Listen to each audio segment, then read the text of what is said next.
সম্মানিত নেতৃবৃন্দ, এতক্ষণ অত্যন্ত চমৎকারভাবে আজকে সভা এবং ব্রিফিং মিছিল পূর্ব এই সমাবেশে মূল উদ্দেশ্য তারা ব্যাখ্যা করেছেন।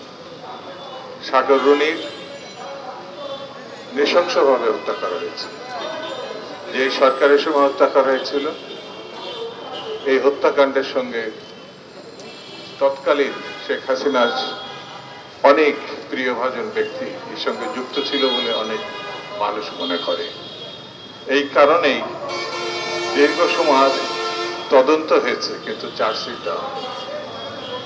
এখন এই সরকারের দায় মুক্তির সময়। যদি তারা এই দায় কাঁধ থেকে নামাতে চায়, জাতির কাঁধ থেকে নামাতে চায়, তাহলে সাগর রুনির হত্যার বিচারের প্রাথমিক স্তর সেটি পরিষ্কার করা দরকার। তারা বলেছে এটি তারা করবে, আমরাও প্রত্যাশা করি এটা তারা করবে, কিন্তু সময় থাকতে এটা শেষ করতে হবে। অনেক সাংবাদিক বন্ধুরা এই সরকারের পতনের জন্য, কত সরকারের পতনের জন্য, শেখ হাসিনার পতনের জন্য, ফ্যাসিবাদকে নির্মূল করার জন্য তারা রক্ত দিয়েছে, কষ্ট স্বীকার করেছে, জেল জুলুম খেটেছে। সেটা বিবেচনায় নিতে হবে। ছাত্র জনতা যে আহ্বান রাস্তায় নেমেছিল, সেখানে পেশাজীবী হিসাবে গুরুত্বপূর্ণ দুটি দিক, জীবনকে উৎসর্গ করা এবং তার সপক্ষে লেখা, তারা এই দায়িত্ব পালন করেছে। সাংবাদিকরা জাতির বিবেক, সেই বিবেককে যদি মুক্ত না করা হয়, অর্থাৎ কালাকানুন যদি বাতিল করা না হয়, তাহলে দেশের কি পরিস্থিতি এটি তুলে ধরা কঠিন।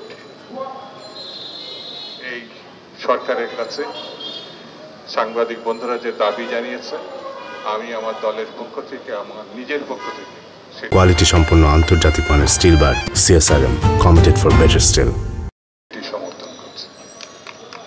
বন্ধুরা, সঠিক সময়ে সঠিক সিদ্ধান্ত নেওয়াটা খুব গুরুত্বপূর্ণ। এখন ঐক্যবদ্ধ থাকা খুব জরুরি। যারা ঐক্যবদ্ধতা বিনষ্ট করবে, বিভেদ সৃষ্টি করবে, তারা ফ্যাসিবাদকেই ওয়েলকাম করবে বলে আমার ধারণা।